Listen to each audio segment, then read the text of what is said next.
राधे राधे साथियों, स्वागत है आप सभी का आपके अपने चैनल प्रोग्रेस पॉइंट में। और मैं हूं ऋचा। साथियों, ये प्रश्न श्रृंखला आपके सामने जो आ रही है, इसका एक फर्स्ट पार्ट जो था वो आपको मैं वीडियो कल दे चुकी हूं। आज इसका ये दूसरा भाग है और इसको मैंने 3 भागों में रखा है, जो आज है और एक कल जा चुकी है और एक आपको कल मिलेगी। तो यहाँ पर मैं आपको सबसे पहले ये बता देती हूँ कि बीएड द्वितीय वर्ष का जो प्रथम प्रश्न पत्र पर आधारित महत्वपूर्ण प्रश्न श्रृंखला है, जो मैं आपके सामने यहाँ पर रख रही हूँ, जो BD 201 नंबर की है और जिसका नाम है ज्ञान एवं पाठ्यक्रम, यानी नॉलेज एंड करिकुलम। इसकी प्रथम श्रृंखला जो कल आपकी सामने दी जा चुकी है, उसका लिंक डिस्क्रिप्शन बॉक्स में मैं डाल दूँगी और यदि आप उसे देखना चाहते हैं तो देख सकते हैं। यह इस पेपर की द्वितीय प्रश्न की श्रृंखला है, जो अत्यंत ही महत्वपूर्ण है। वैसे तो सारी हमारे जितने भी प्रश्न हैं हमने कल भी दिए थे, आज भी दे रहे हैं और आगे भी देते रहेंगे हर पेपर का, वो सभी महत्वपूर्ण है, क्योंकि इन प्रश्नों से बाहर कहीं भी आपका प्रश्न पत्र नहीं जाएगा। इसमें 100% प्रश्न जो हैं इसमें से आएंगे, तो आप अच्छे से इन्हें देखकर उतार सकते हैं।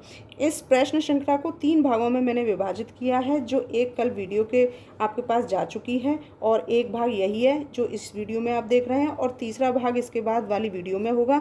तो चैनल को आप सब्सक्राइब ज़रूर कर लें, ताकि आप हर पेपर का वीडियो का लिंक जो आप तक पहुंच सके।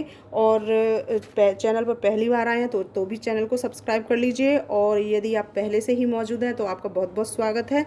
और वीडियो अगर आपके काम की है तो प्लीज़ वीडियो को लाइक करना ना भूलें, और साथ ही यहाँ पर जहाँ इसकी आवश्यकता है या जो आपके सहपाठी हैं वहाँ पर इसको शेयर भी अवश्य कर दें, ताकि वो भी लाभ उठा सकें।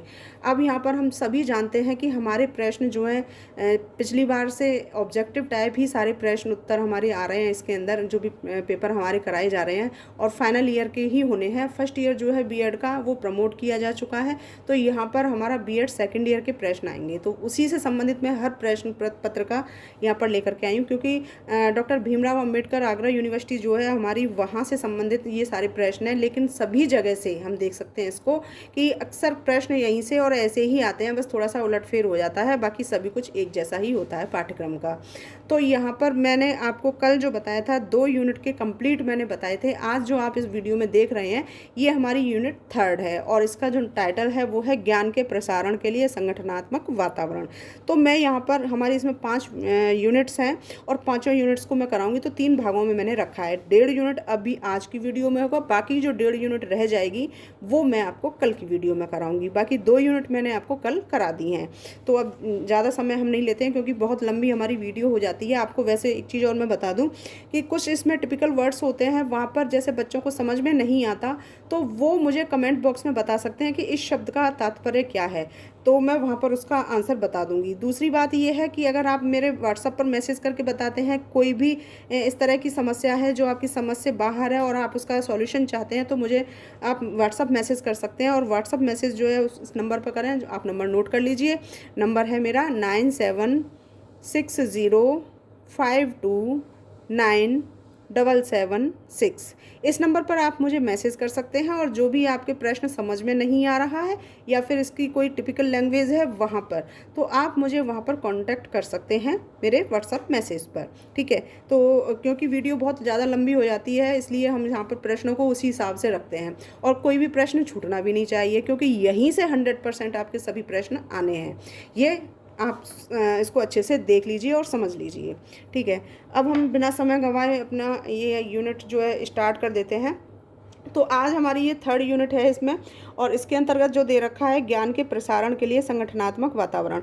तो यहाँ हम देखेंगे इसमें पहला प्रश्न जो आता है वो इस तरह से है, कौन सी पाठ्य सहगामी क्रिया सामाजिक कल्याण संबंधी क्रियाओं का अंग नहीं है। ये मैंने आपको कल भी बताया था, पहले भी बताया था, फिर बता रही हूँ कि जहाँ पर नहीं शब्द आ जाता है वहाँ पर हमें तीनों को देखना होता है कि क्वेश्चन की डिमांड क्या है, उसके अकॉर्डिंग वहाँ पर जहाँ 3 हमारे जो टॉपिक जो इसमें ऑब्जेक्टिव हैं आंसर के रूप में जो दे रखे हैं ऑप्शन, उसमें से 3 हमारे एक समान होते हैं, जो अलग होता है वही हमारा आंसर होता है। तो हमें सबसे पहले यहाँ पर ये देखना होता है नहीं जहाँ शब्द आ गया है, या सत्य और असत्य इस तरह से शब्द आ जाता है, तो वहाँ पर हमें अच्छे से उसको पढ़ना होता है।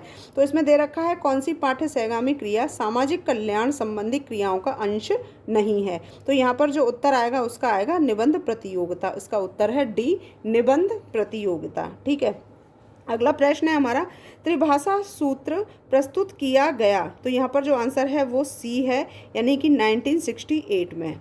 प्रबंधन का मुख्य तत्व है यहाँ पर उपयुक्त सभी। तो अब हमें यहाँ सबको पढ़ करके देखना होगा।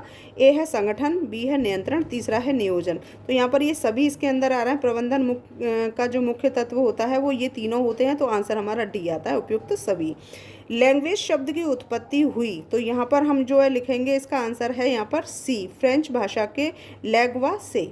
ठीक है, तो यहाँ पर इसका आंसर आएगा सी।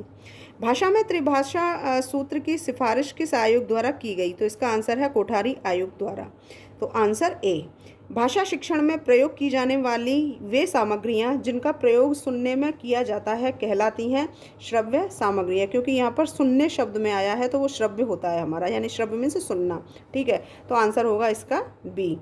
ई के फ्रेडबेल के अनुसार पाठ्य सहगामी क्रियाओं को कितने भागों में बांटा गया, तो इसका आंसर आएगा 6 भागों में। आंसर ए इसका आता है क्वेश्चन नंबर 7 का। अगला क्वेश्चन है, कौन सी पाठ्य सहगामी क्रिया विद्यालय प्रकाशन के अंतर्गत आती है, तो इसका आंसर आता है विद्यालय पत्रिका। ऑप्शन बी इसका आंसर है। क्वेश्चन नंबर 9, विद्यालय वातावरण का निर्धारक है, तो वह है उपयुक्त सभी। अब यहाँ पर हम ये देखते हैं, संगठन भी आता है इसमें, विद्यालय वातावरण का जो निर्धारक होता है इसमें स्टाफ भी आता है और छात्र भी आते हैं, तो ये सभी आते हैं, तो यहाँ पर आंसर आ जाएगा उपयुक्त सभी। अगला क्वेश्चन, विभिन्न विद्यालयों में विद्यालयी वातावरण पाया जाता है, तो यहाँ पर उपयुक्त सभी यानी कि मुक्त वातावरण भी होता है, नियंत्रण वातावरण भी होता है और स्वायत्त वातावरण भी होता है, तो इसमें आंसर जो आता है वो आता है ऑप्शन डी। अगला क्वेश्चन, विद्यालय में एक सकारात्मक माहौल का कारक है, तो यहाँ पर भी सभी आएगा, आंसर डी। तो वो है देखभाल, विद्यालय का नवीनीकरण और संबंध, तो ये तीनों इसमें आने हैं, तो आंसर हो गया ऑप्शन डी। अगला क्वेश्चन, सकारात्मक विद्यालयी वातावरण की विशेषता है, तो इसका भी आंसर डी है, उपयुक्त सभी। जैसे उत्पीड़न मुक्त वातावरण, अपनी बात करने की पूरी स्वतंत्रता और स्वयं को सुरक्षित अनुभव करना, ये तीनों ही इसके अंतर्गत आते हैं। सकारात्मक विद्यालयी वातावरण की जो विशेषताएं होती हैं, ये तीनों ही विशेषताएं होती हैं, तो आंसर आता है डी, उपयुक्त सभी। अगला क्वेश्चन है, पाठ्य सहगामी क्रियाओं के संचालन की बाधा है, तो यहाँ पर भी उपयुक्त सभी आया है। अब वो कौन सा है, अंधानुकरण, समय सारणी में कम स्थान और अध्यापक की रुचि ना होना, तो इस तरह से इसमें ये तीनों ही आ रहे हैं, तो यहाँ पर आंसर डी हमारा आ जाता है। अगला क्वेश्चन, पाठ्य सहगामी क्रियाओं का उद्देश्य है, तो यहाँ पर भी डी आ रहा है, उपयुक्त सभी। जहाँ पर उपयुक्त सभी आ जाता है वहाँ पर हमें तीनों को पढ़ करके देखना होता है फिर उसके बाद, क्योंकि कभी कभी ऐसा हो जाता है कि यहाँ पर उपयुक्त सभी तो दे दिया लेकिन हमें एक जैसा लगता है और हम एकदम श्योर हैं कि नहीं इसका ये गलत है, कहीं और होना चाहिए, तो हमें सबको पढ़ करके देख लेना चाहिए। अब जैसे यहाँ पूछा गया है पाठ्य सहगामी क्रियाओं का उद्देश्य है, तो वो क्या उद्देश्य है, जैसे बालक के सर्वांगीण विकास में योगदान देना, बिल्कुल सही बात है। बालक को अपने अवकाश का सदुपयोग करने के लिए तैयार करना, बिल्कुल ये भी सही आता है इसके अंदर। और सी आता है बालकों में सहयोग एवं सह अस्तित्व की भावना का विकास करना, तो ये तीनों ही इसके अंदर आ रहा है, इसलिए आंसर इसका डी होता है, उपयुक्त सभी। अगला क्वेश्चन आता है, यदि कोई छात्र अकारण ही आपके साथ दुर्व्यवहार करे, तो आप यहाँ पर आंसर देखेंगे डी। यह जानने की कोशिश करेंगे कि छात्र ने ऐसा क्यों किया। अगर बालक कोई दुर्व्यवहार करता है आपके साथ, तो वहाँ पर हम उस कोशिश को करते हैं कि आखिर छात्र ने ऐसा क्यों किया है, तो यहाँ पर आंसर यही आएगा। हम अभिभावक से भी उसकी शिकायत करेंगे, लेकिन पहले हम उसको घर में ही, पीछे जानी चाहिए बात, पहले कॉलेज में ही या स्कूल में ही ये जान लेना चाहिए कि छात्र ने आखिर ऐसा क्यों किया। तो हमें अपने आप ही कुछ हैंडल करनी चाहिए बातें, वहाँ पर हम प्रधानाध्यापक को भी बाद में बताएंगे या उसे तत्काल पीट देंगे, तो ऐसा तो बिल्कुल भी नहीं है। तो ये तीनों इसमें हम देखते हैं कि कुछ भी नहीं आ रहा है, आंसर इसका आता है, यह जानने की कोशिश करेंगे कि छात्र ने ऐसा क्यों किया, तो इसका आंसर आता है डी। दो बालकों में समान मानसिक योग्यताएं नहीं होती हैं, यह कथन किसने दिया है, हरलॉक ने। हरलॉक ने दिया है कि दो बालकों में कभी भी समान मानसिक योग्यताएं नहीं होती है। ठीक है, अगला क्वेश्चन है, छात्रों में चोरी करने की आदत को कैसे दूर किया जा सकता है, तो इसका आंसर आता है बालकों को इनाम देकर। तो बालकों को जब इनाम दी जाती है, हम उनको इनाम देते हैं किसी अच्छे कार्य के लिए, तो वहाँ पर उसके अंदर चोरी की बात जो होती है वो चीज़ नहीं आती है। तो यहाँ पर हम पहले उस बालक को इनाम देते हैं उसके हर अच्छी एक्टिविटी के ऊपर। ठीक है, तो इसका आंसर आता है बालकों को इनाम देकर। अगला क्वेश्चन, संवेदना ज्ञान की पहली सीढ़ी है, यह मानसिक विकास है। बिल्कुल सही बात है, संवेदना हमारे मन के अंदर समाई हुई होती हैं, तो यहाँ पर ध्यान का विकास नहीं हो सकता क्योंकि बालक है, और शारीरिक विकास से इसका कोई संबंध नहीं है और भाषा से भी इसका कोई संबंध नहीं है। तो जो मानसिक जो हमारा मजबूत होता है, मानसिक विकास, इसमें संवेदना ज्ञान की जो वो पहली सीढ़ी मानी जाती है, तो आंसर आता है इसका ऑप्शन ए। अगला क्वेश्चन देखते हैं, क्वेश्चन नंबर 19 में हम देखते हैं कि विद्यालय में शिक्षण प्रणाली अपनाने का आधार है, वो है ऑप्शन ए शिक्षकों का विकास एवं उसका मानसिक स्तर। तो आंसर इसमें ए आता है। अगला क्वेश्चन, तर्क जिज्ञासा तथा निरीक्षण शक्ति का विकास होता है। तो ऑप्शन बी इसका आता है 11 वर्ष की आयु में, यानी 11 वर्ष की आयु में तर्क जिज्ञासा तथा निरीक्षण शक्ति का जो है वो विकास होता है। तो आप ऑप्शन इसका है बी। फिर आता है शिक्षा सबके लिए है, संविधान में निम्नलिखित अनुच्छेद में है। तो इसका आंसर है अनुच्छेद 45 का, यानी 45। ठीक है। अगला क्वेश्चन, शिक्षक की योग्यता एवं आचरण का सबसे अच्छा मूल्यांकन करते हैं। तो इसका आंसर आता है उनके शिष्य। अगला क्वेश्चन, जनरल लेजर किस प्रकार का अभिलेख है। तो यहाँ पर है वित्तीय लेख है। शिक्षा परम धन है, क्योंकि यहाँ पर उपयुक्त सभी आंसर आया है। तो इसमें देखेंगे इसे कोई चुरा नहीं सकता, बिल्कुल सत्य बात है। इसे जितना बांटो उतना ही ये बढ़ता चला जाता है, तो ये भी सही बात है। इसे कोई छीन नहीं सकता, तो ये भी सही बात है। तो यहाँ पर आंसर आएगा उपयुक्त सभी, ऑप्शन डी। अगला क्वेश्चन, आपके विचार में शिक्षा तभी सार्थक होगी जब यह छात्र केंद्रित होगी। शिक्षा छात्र केंद्रित अगर हम रखते हैं तो छात्रों को ही अच्छे से हम डेवलप कर सकते हैं।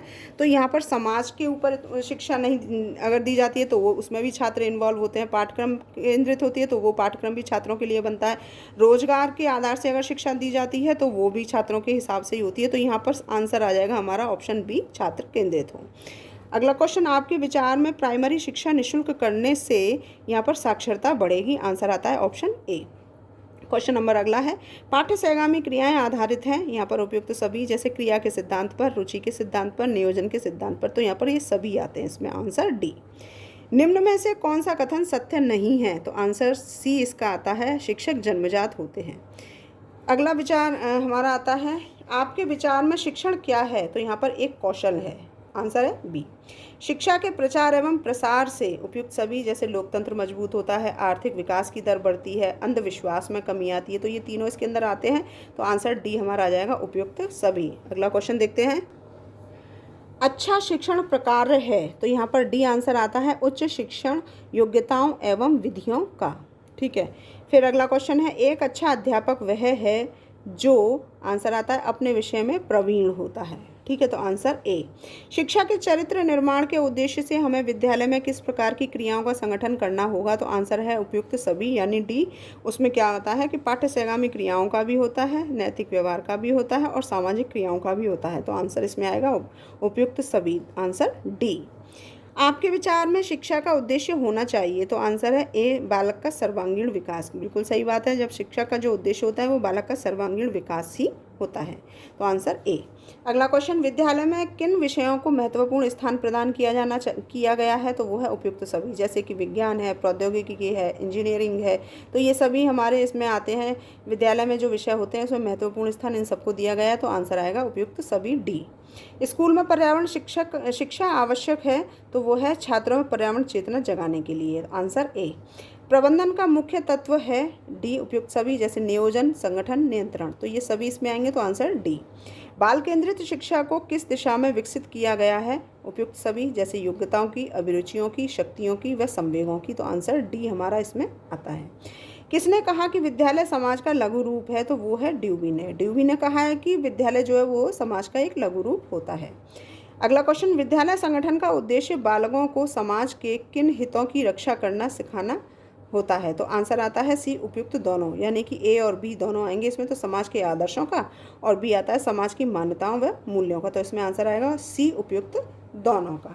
ठीक है। तो इसमें हमें दोनों को याद रखना होगा। अगला क्वेश्चन देखते हैं, विद्यालय की क्रियाओं को चलाने में कौन कौन से व्यक्ति मिलकर कार्य करते हैं। तो यहाँ पर डी आता है, उपयुक्त सभी। अब विद्यालय को कौन कौन चलाता है। शिक्षक भी चलाता है, प्रधानाध्यापक भी चलाता है और परिनिरीक्षक भी चलाता है। तो यहाँ पर ये सभी मिलकर के जब एक विद्यालय को चलाते हैं तो इसमें आंसर आएगा डी, यानी सभी का। किसी संगठन में शैक्षिक पर्यवेक्षण किसके द्वारा किया जाता है। तो आंसर आता है इसमें प्रधानाचार्य के माध्यम से। Answer B. विद्यालय प्रशासक के प्रमुख कार्य कौन से हैं। तो आंसर डी है, उपयुक्त सभी, जैसे विद्यालय व्यवस्था का नियोजन करना, विद्यालय व्यवस्था का संगठन करना, विद्यालय व्यवस्था का समन्वय व संचालन करना। तो आंसर आता है इसमें ऑप्शन डी। अगला क्वेश्चन, शिक्षा का उद्देश्य बालकों को समाज का किस प्रकार का सदस्य बनाना होता है। तो आंसर डी है, यानी सक्रिय, उपयोगी और कुशल सभी आएगा। H.C. मैकॉन ने अतिरिक्त पाठ्यक्रम क्रियाओं के विकास के कितने स्तर बताए हैं। तो आंसर हैं 3, यानी कि ऑप्शन बी। शैक्षिक नियोजन का तात्पर्य है समूह कार्य करना, सर्वोत्तम विकल्प, और वैज्ञानिक परिवर्तन, तो ये सब इसमें आ रहे हैं, तो आंसर हो गया इसका डी। पाठ्य सहगामी क्रियाओं के अंतर्गत किन क्रियाओं को महत्व दिया जाता है, तो आंसर आता है डी, जैसे वाद विवाद, नाटक और खेलकूद, तो आंसर डी। विद्यालय संगठन बालक की विकासात्मक आवश्यकताओं को ध्यान में रखते हुए समाज के किन तत्वों पर आधारित होता है, तो आंसर आता है यहाँ पर सी, उपयुक्त दोनों, यानी आदर्शों व आकांक्षाओं और आवश्यकताओं, मूल्यों में संस्कृतियों। तो इसमें ऑप्शन 2 हमारे आ रहे हैं ए और बी, तो यहाँ आंसर आ जाएगा सी, उपयुक्त दोनों पर। अगला क्वेश्चन, शिक्षक शिक्षक तथा शिक्षक निरीक्षक के संबंधों में कौन संतुलन करता है, तो यहाँ आता है प्रधानाचार्य, आंसर ऑप्शन सी। शैक्षिक पर्यवेक्षण का नवीनतम रूप कैसा होता है, तो वो होता है लोकतांत्रिक, आंसर बी। शेर बच्चे यानी कब को स्काउट आयु कितनी होती है, तो उसका है यहाँ पर 7 से 11 वर्ष आयु है इसकी, है ना। अगला क्वेश्चन देखते हैं, लोकतांत्रिक प्रशासन का सिद्धांत जो है वो है समानता का सिद्धांत, स्वतंत्रता का सिद्धांत, न्याय का सिद्धांत, तो आंसर आता है डी, उपयुक्त सभी। विद्यालय प्रशासन के अर्थ को किस प्रकार व्यक्त किया जा सकता है, तो यहाँ पर ए और बी दोनों, यानी ए और बी दोनों, संकुचित और व्यापक, तो आंसर है सी। स्वशासन से बालक में किन गुणों का विकास होता है, तो वो है स्वयं पर नियंत्रण करना, आंसर ए। पाठ्य सहगामी क्रियाओं के मुख्य उद्देश्य क्या हैं, तो इसमें है उपयुक्त सभी, जैसे विद्यालय के शैक्षिक कार्यक्रमों को उन्नतशील बनाना, छात्रों में स्वशासन उत्पन्न करना, बालकों के सर्वांगीण विकास में योगदान देना, तो आंसर आता है इसमें डी। विद्यालय भवन के नमूने किस प्रकार के होते हैं, तो वो आता है सी, ए और बी दोनों, ठीक है। तो यहाँ पर ENI ए में आ गया और LTHU, इस तरह से दोनों प्रकार के ये नमूने होते हैं, तो वो उसमें ए और बी दोनों आते हैं, तो आंसर है सी। पाठ्य सहगामी क्रियाओं में विविध क्लब कौन कौन से होते हैं, तो ये है ए और बी, यानी कि रेडियो और फोटो संग्रह क्लब, तो आंसर सी। स्काउटिंग के जन्मदाता कौन है, तो यहाँ पर है रॉबर्ट बेडेन पावेल, उसका आंसर है सी। विद्यालय वातावरण में क्या क्या शामिल है, तो यहाँ पर सभी आ रहे हैं, तो जैसे भवन व मैदान, उद्यान और हॉस्टल, ये सभी इसके अंदर आते हैं, तो यहाँ पर ऑप्शन डी हमारा आंसर हो गया। शरीर किन क्रियाओं से हृष्ट पुष्ट होता है, तो वो है डी, उपयुक्त, यानी कि ड्रिल, व्यायाम और खेलकूद, तीनों से होता है, तो यहाँ पर उपयुक्त सभी। फिर आता है साहित्यिक क्रियाओं में कौन कौन सी क्रियाएं आती हैं, तो वो है वाद विवाद प्रतियोगिता, कविता प्रतियोगिता, कवि गोष्ठियाँ, तो ये तीनों आते हैं, तो आंसर डी। विद्यालय वातावरण का कौन सा प्रकार विद्यालय के लिए अनुपयुक्त होता है, तो वो होता है बंद वातावरण, तो यानी विद्यालय का जो वातावरण होता है वो विद्यालय के अनुपयुक्त होता है, वो बंद वातावरण कहलाता है। जो आजकल हम देख रहे हैं वहाँ पर अच्छे बच्चे जो होते हैं, मेधावी बच्चे जो होते हैं, उनके लिए अगर विद्यालय बंद कर दिए जाएँ तो फिर उनका ज्ञान जो है वो आगे विकसित नहीं हो पाता है, वो वहीं तक सीमित रह जाते हैं, तो इसलिए यहाँ पर ये एक अनुपयुक्त होता है, तो इसमें ऑप्शन ए हमारा आंसर आता है। अगला क्वेश्चन देखते हैं, संगीत संबंधी पाठ्य सहगामी क्रियाएं कौन सी होती हैं, तो यहाँ पर है संगीत क्लब, बैंड क्लब, ऑर्केस्ट्रा, तो यहाँ पर डी हमारा आंसर है। निम्नलिखित में से विद्यालय में सकारात्मक वातावरण के लिए आवश्यक है, तो यहाँ पर है आत्मानुशासन। पाठ्य सहगामी क्रियाओं से बालकों में कौन से नैतिक गुण विकसित होते हैं, तो वो है उपयुक्त सभी, यानी धैर्य और ईमानदारी, सहनशीलता और न्यायप्रियता, तो आंसर आता है डी। सामुदायिक क्रियाओं के अंतर्गत क्या क्या आते हैं, तो ये शिक्षा सप्ताह भी आता है, स्वास्थ्य सप्ताह भी आता है और साक्षरता सप्ताह भी आता है, तो यहाँ पर आंसर डी आएगा। किसने कहा कि ध्वन्यात्मक शब्दों द्वारा विचारों की अभिव्यक्ति ही भाषा है, यानी कि जो ध्वनि निकलती है उसको यहाँ बताया गया है कि ध्वन्यात्मक शब्दों द्वारा विचारों की अभिव्यक्ति ही भाषा है, तो वो होता है क्रोच ने ये बात कही है, तो आंसर ए। विद्यालय किस वातावरण से दूर होना चाहिए, तो आंसर डी इसमें आता है, जैसे नाले, नहर, बड़ी सड़क, इन तीनों चीज़ों से विद्यालय दूर होने चाहिए। फिर आता है इसमें प्राचीन भाषा को किस नाम से जाना जाता है, तो वो होता है यहाँ पर मूल भाषा के नाम से। फिर आता है विद्यालय प्लांट अथवा वातावरण के आवश्यक तत्व हैं, वो होता है औचित्य व सुरक्षा, समन्वय, निपुणता, सुंदरता व लोचशीलता, तो ये तीनों इसमें आते हैं, तो आंसर डी। भाषा के संबंध में कौन सा कथन सही नहीं है, तो यहाँ पर नहीं के आधार से हम देखेंगे तो वो होता है भाषा स्थायी होती है, तो भाषा स्थायी नहीं होती है, ठीक है। अगला क्वेश्चन हम देखते हैं, 160 छात्रों हेतु भवन का क्षेत्रफल कितने एकड़ होना चाहिए, तो यहाँ पर है 2/3 एकड़ भवन का क्षेत्रफल होना चाहिए। अगला क्वेश्चन है, प्रयोग की दृष्टि से भाषा के कितने रूप हैं, तो यहाँ पर है 7, आंसर डी। लैंग्वेज शब्द की उत्पत्ति किस लैटिन शब्द से हुई है, तो यहाँ पर है लैंग्वा। अगला क्वेश्चन, विदेशी भाषाओं में किन भाषाओं की गणना की गई है, तो वो है जापानी, चीनी, फ्रांसीसी, रूसी, स्पेनिश और अंग्रेजी, तो ये इसमें तीनों आ रहे हैं, तो आंसर आता है उपयुक्त डी। अगला क्वेश्चन देखते हैं, महर्षि दयानंद सरस्वती ने हिंदी को किस प्रकार की भाषा माना है, तो वो है आर्य भाषा की माना है। भारत में जितनी भी प्रादेशिक भाषाएं हैं वे किस भाषा से उपजी हैं, तो वो है संस्कृत भाषा से।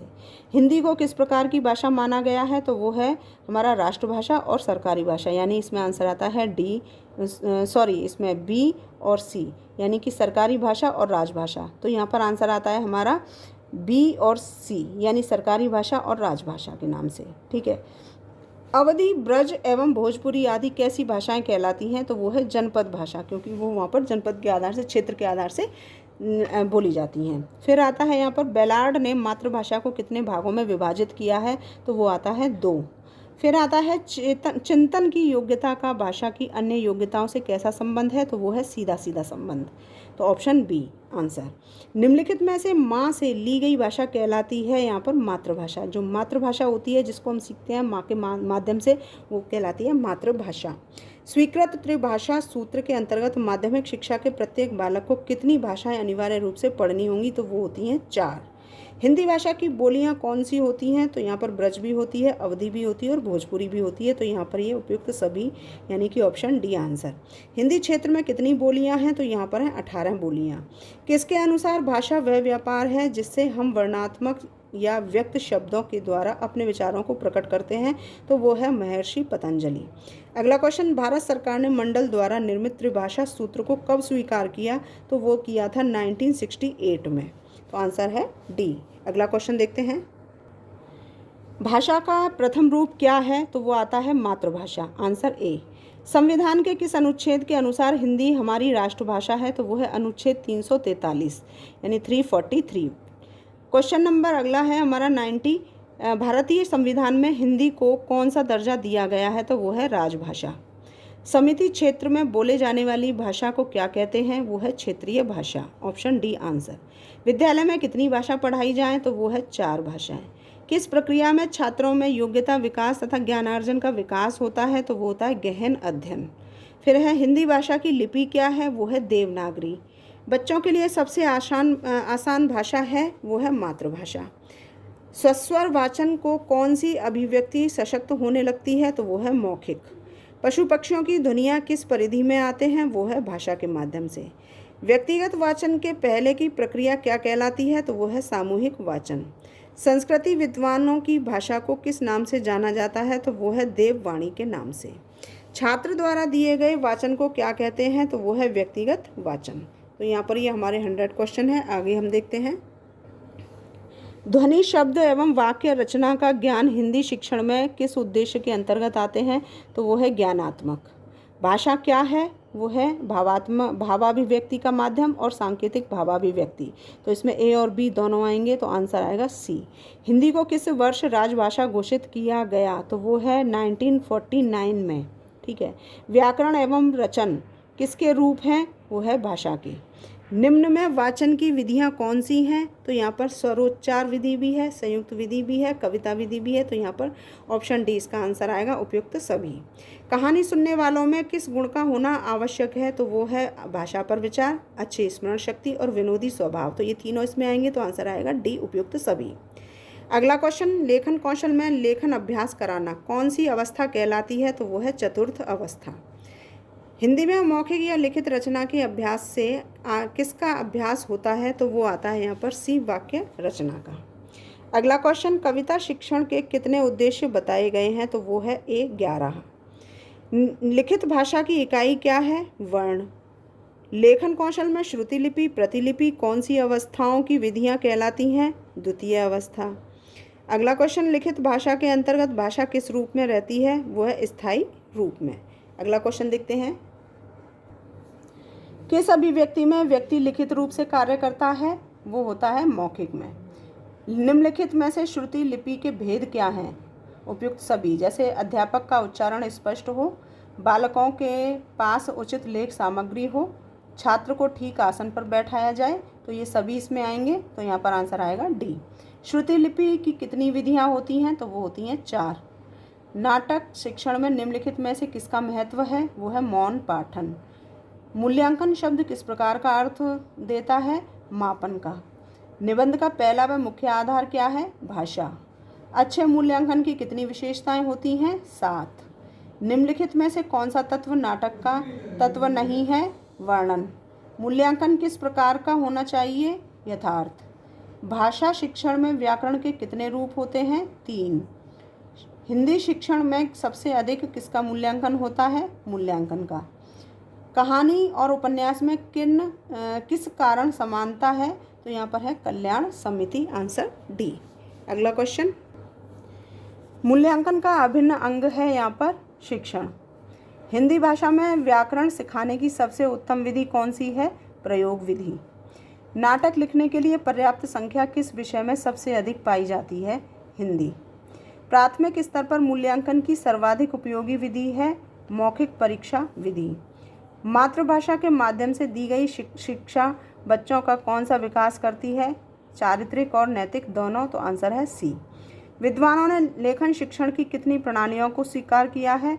2। भारत की सर्वाधिक प्राचीन भाषा क्या है? संस्कृत। भाषा शिक्षण में किन सामग्रियों का प्रयोग सुनने हेतु किया जाता है?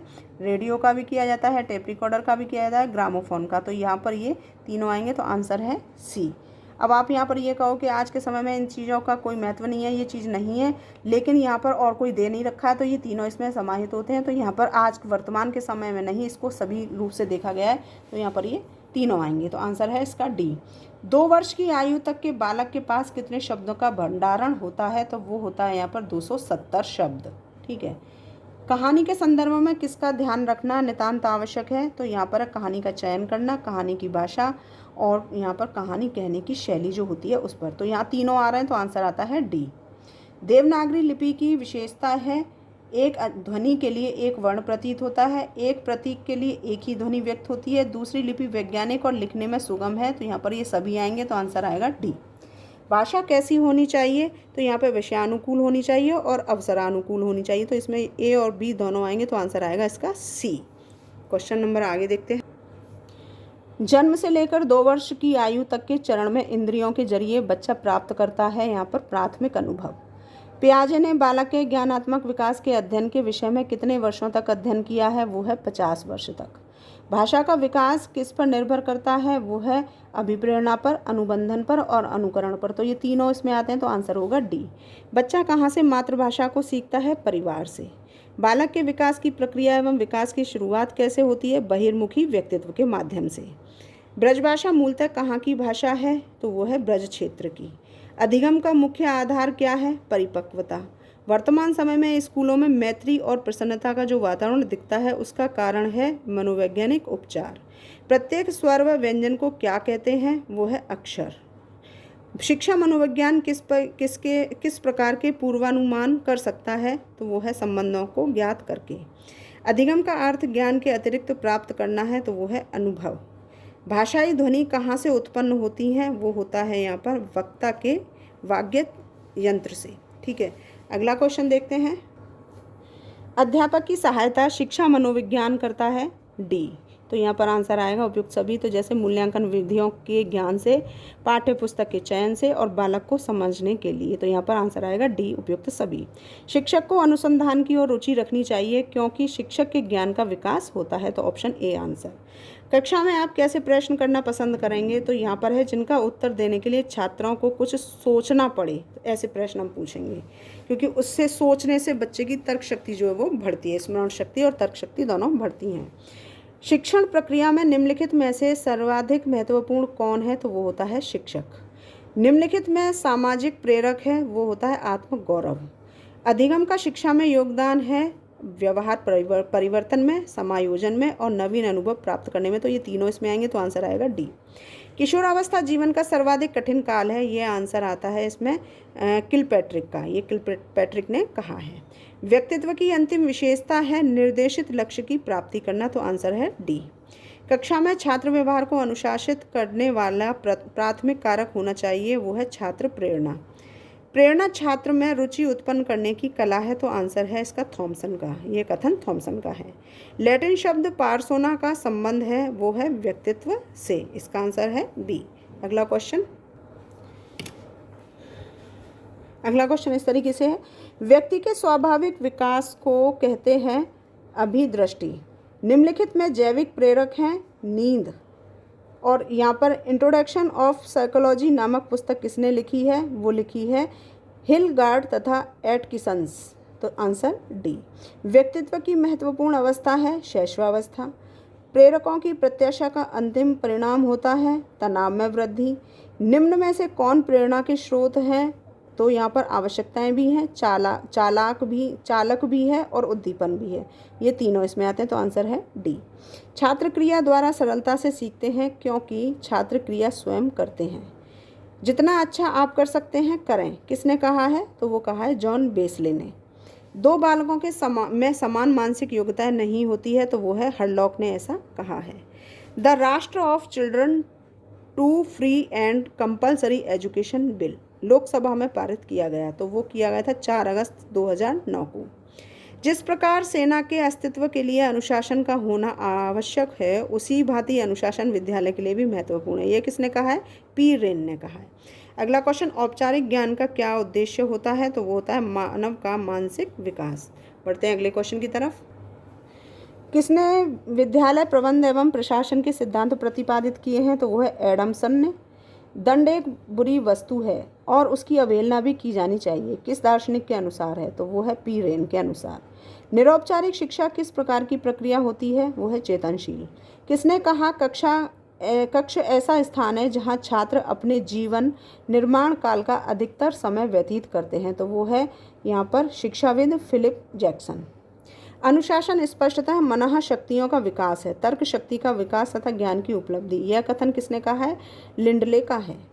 किसी की उन्नति का निर्णय विधानसभाओं, न्यायालयों एवं कारखानों से नहीं वरन विद्यालय में होता है, तो यह कथन किसका है? श्री एस बालकृष्ण जोशी का। विद्यालय का प्रकार है यहाँ पर उपयुक्त सभी, जैसे केंद्रीय विद्यालय, राजकीय विद्यालय और नवोदय विद्यालय, तो ये सभी इसमें है, तो आंसर डी।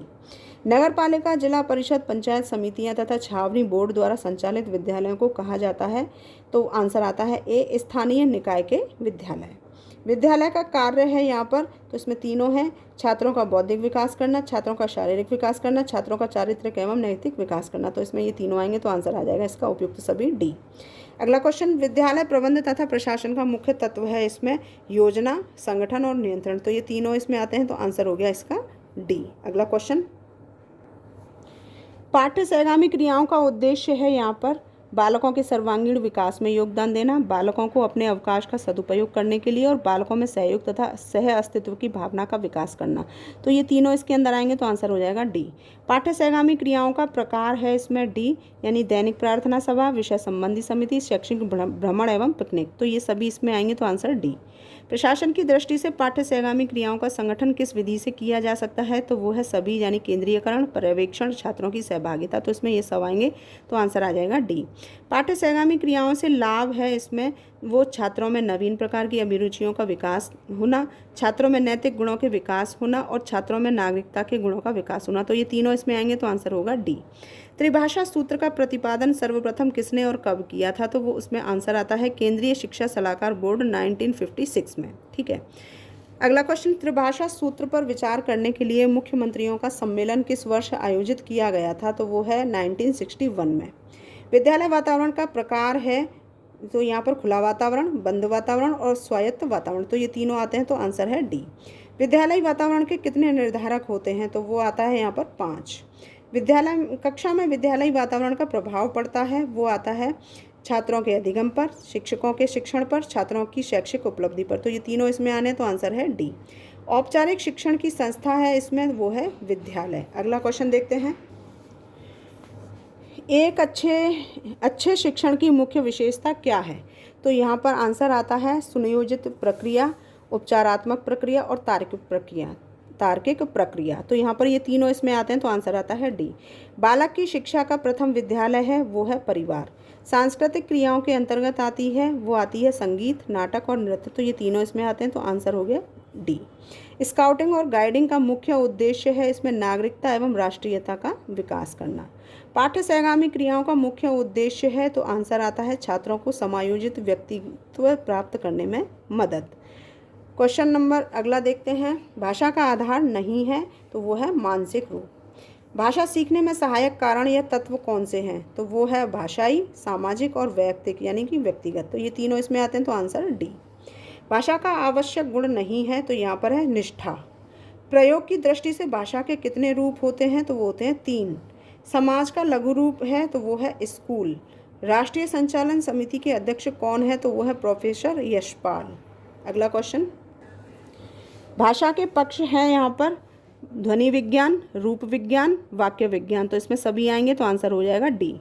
शिक्षण की संस्थाएं निम्न में से नहीं है, तो वो है प्रजातांत्रिक। प्रशिक्षण में अनुशासन होता है कठोर। पाठ्य सहगामी क्रियाओं के संगठन का सिद्धांत नहीं है, तो अध्यापकों की रुचि का कोई स्थान इसमें नहीं है। तो यहाँ पर ये आपकी 3 यूनिट का कार्य जो प्रश्न हो चुके हैं। चौथी यूनिट में जो आती है हमारी वो आती है, तो चौथी यूनिट को हम आज आधी कराएंगे, आधी इसमें कल की वीडियो जो आएगी उसमें कराएंगे। तो चौथी यूनिट का जो हमारा प्रश्न आता है वो इस तरीके से आता है। पहला, समावेशी शिक्षा किसके द्वारा प्रारंभ हुई थी, तो वो हुई थी NCF 2005 के द्वारा। Answer B. निम्न में किस स्तर का अभिकरण पाठ्यक्रम निर्माण में योगदान देता है, तो वो आता है यहाँ पर जिला स्तर पर, राष्ट्रीय स्तर पर और राज्य स्तर पर। तो ये तीनों इसमें आ रहे हैं, तो आंसर होता है डी। NCF 2005 की राष्ट्रीय संचालक समिति के अध्यक्ष थे, वो थे प्रोफेसर यशपाल। NCF 2005 की राष्ट्रीय संचालक समिति में सदस्यों की संख्या जो थी वो थी 35। 10+2+3 शिक्षा संरचना पूरे देश में अनिवार्य रूप से लागू की गई, वो आता है इसमें आंसर NEP 1986 द्वारा। Answer C. राष्ट्रीय पाठ्यचर्या की रूपरेखा 2005 किसके द्वारा तैयार की गई थी, तो आंसर आता है NCERT। NCERT, तो ऑप्शन बी आंसर। संसाधन विकास मंत्रालय ने किस दिन NCERT की कार्यकारिणी की बैठक को बुलाया था, तो वह है 14 जुलाई 2004 को। अगला क्वेश्चन, राष्ट्रीय पाठ्यचर्या रूपरेखा 2005 का उद्देश्य है, तो यहाँ पर सभी आते हैं। तो विभिन्न प्रकार के अनुशासनों में संबंध स्थापित करना, बालकों के लिए सांस्कृतिक एवं आध्यात्मिक विकास करना, परीक्षा को अधिक लचीला तथा एकीकृत बनाना, तो इसमें ये सभी आ जाते हैं, तो आंसर आएगा डी। राष्ट्रीय पाठ्यचर्या रूपरेखा 2005 का मुख्य बिंदु है, तो आंसर आता है सभी, तो जिसमें व्यवस्थागत सुधार एवं परीक्षा प्रणाली, बालकों का विकास एवं सीखना, गुणवत्ता सुधार एवं परीक्षा प्रणाली, तो इसमें सभी आएंगे, तो आंसर आएगा डी।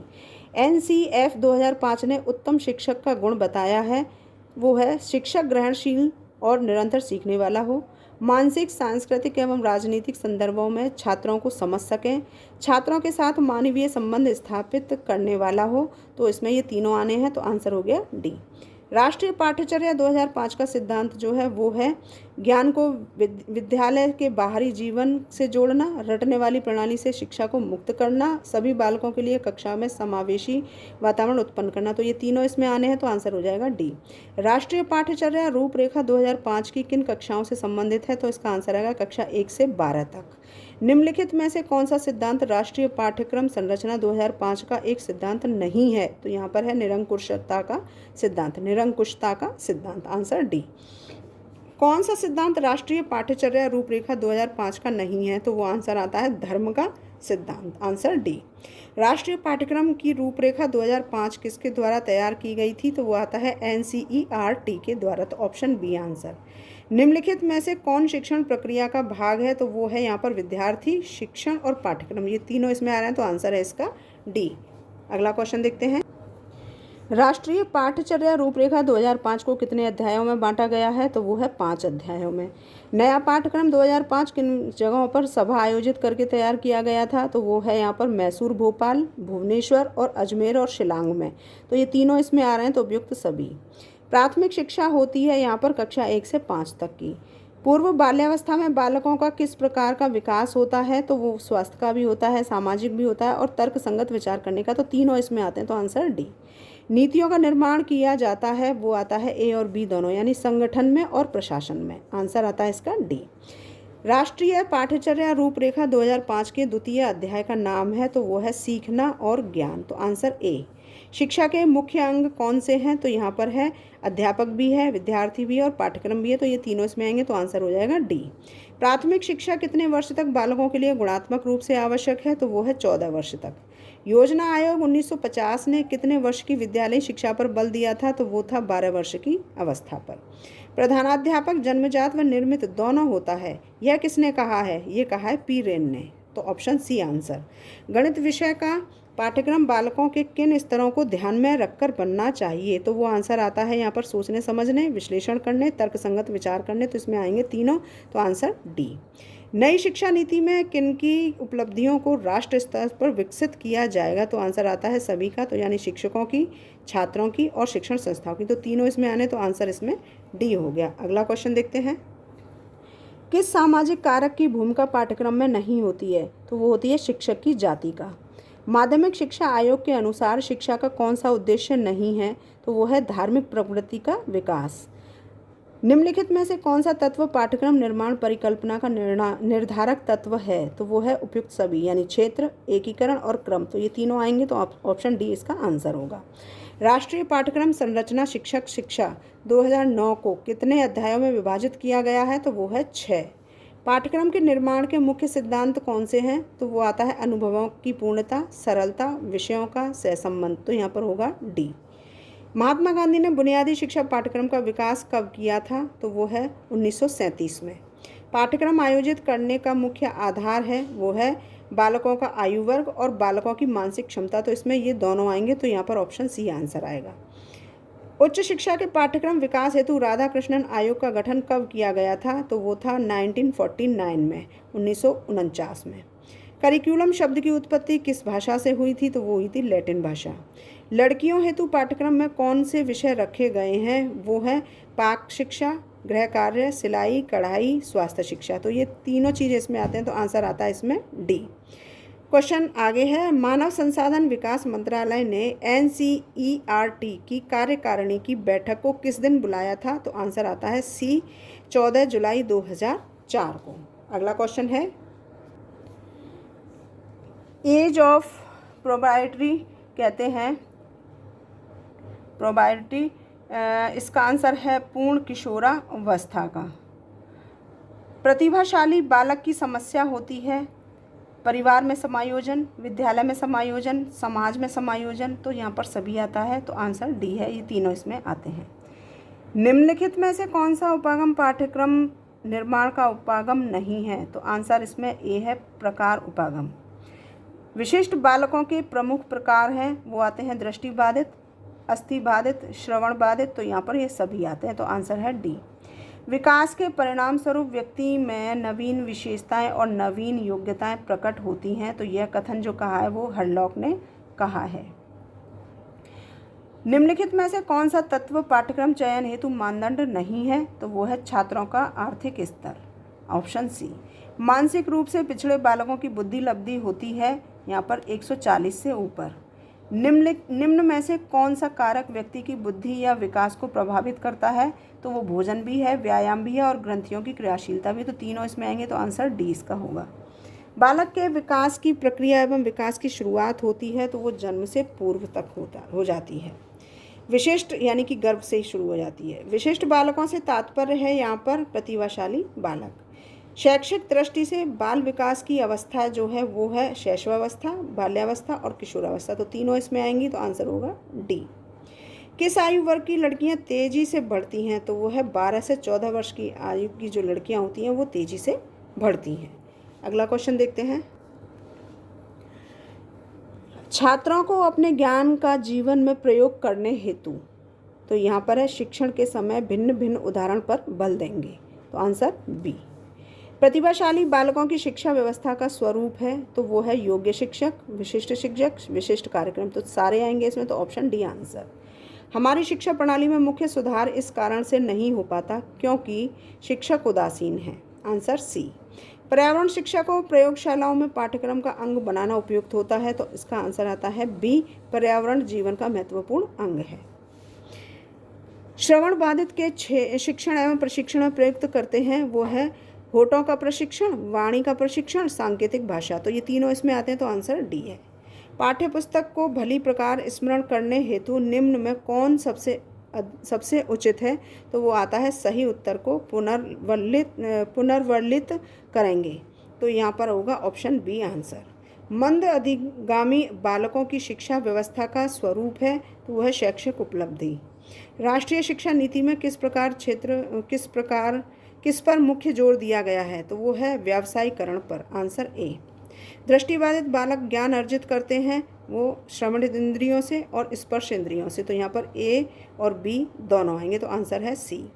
बालक के सामान्य व्यवहार तथा विशिष्ट व्यवहार में नए संबंध है जो पाया जाता है वो है आवश्यकता एवं लक्ष्य में। आवश्यकता, तो आंसर आता है इसमें बी। अगला क्वेश्चन, पाठ्यक्रम का निर्माण किस प्रकार की योग्यताओं के अनुसार किया गया? तो वो है यहाँ पर रुचियों के अनुसार, आवश्यकताओं के अनुसार, क्षमताओं के अनुसार। तो ये सभी इसमें आएंगे, तो आंसर डी। करिकुलम के अंतर्गत केनिथ रिचमंड के अनुसार कौन से विषय विद्यमान रहते हैं? तो यहाँ पर आंसर आएगा कार्य की योजना संबंधी, अध्ययन कोर्स संबंधी, साधारण विद्यालयों के विषय। तो ये तीनों आएंगे, तो आंसर हो जाएगा डी। शिक्षा बेरोजगारी के विरुद्ध एक प्रकार का बीमा होना चाहिए। तो ये महात्मा गांधी ने इसको कहा है। मूल पाठ्यक्रम के आधार क्या होता है? तो यहाँ पर है छात्रों की रुचि, छात्रों की योग्यता, छात्रों की आवश्यकता है। तो ये तीनों इसमें आएंगी, तो आंसर डी। व्यावसायिक शिक्षा पर बने राष्ट्रीय कार्यकारिणी समूह के अध्यक्ष कौन थे? तो वो था DS. Kothari, answer A. Hunter आयोग का गठन कब हुआ था? 1882 में, ऑप्शन बी आंसर। पाठ्यक्रम निर्माण प्रक्रिया की कितनी अवस्थाएं होती हैं? तो वो होती हैं 5। किस भाषा नीति में पाठ्यक्रम को स्थान दिया गया? वह है 1968 में, ऑप्शन ए। भारतीय शिक्षा आयोग 1952-53 जिसका प्रसिद्ध नाम हंटर कमीशन था, जिसने माध्यमिक स्कूलों में असली विषयों की सिफारिश की थी। तो ये आंसर ए इसका होगा। विषय की विशिष्ट क्षेत्रों से संबंधित पाठ्यक्रम क्या कहलाते हैं? तो वो होता है निर्दिष्ट पाठ्यक्रम, आंसर ए।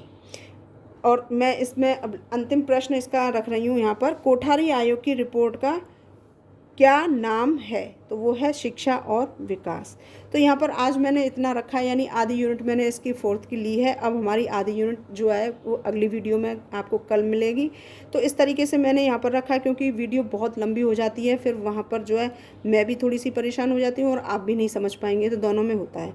तो यहाँ पर मैंने अभी इसको इतना रखा है, और एक वीडियो जो मैंने पहले डाली है इसकी, उसका लिंक मैं डिस्क्रिप्शन बॉक्स में डाल दूँगी, तो आप उस वीडियो को भी देख सकते हैं। और बाकी की जितनी भी सभी पेपर्स की हमारी जितनी भी वीडियोज़ होंगी वो सभी पेपर मैं यहाँ से करा दूंगी, और इसमें से 100% आपके क्वेश्चन आने हैं, कहीं बाहर नहीं जाना है, इसलिए आप इसे रट सकते हो। वीडियो यदि आपके काम की है तो प्लीज़ वीडियो को पूरा देखें, और यदि वीडियो काम की नहीं है तो स्किप कर सकते हैं। दूसरा, आपके कोई ऐसे सहपाठी हैं या जानने वाले हैं जो B.Ed सेकेंड ईयर है और उनका एग्ज़ाम है, तो वहाँ इस वीडियो को शेयर अवश्य कर दीजिए ताकि वो इसका पूरा लाभ उठा सकें। वीडियो कैसी लगी मुझे कमेंट बॉक्स में बताइएगा ज़रूर। और जो नए चैनल पर आए हैं पहली बार मेरी वीडियो को किसी को भी देख रहे हैं, तो प्लीज़ चैनल को सब्सक्राइब ज़रूर कर लें ताकि हर वीडियो का नोटिफिकेशन आपको समय से मिलता जाए। वीडियो देखने के लिए आप सभी का बहुत बहुत धन्यवाद। नमस्कार।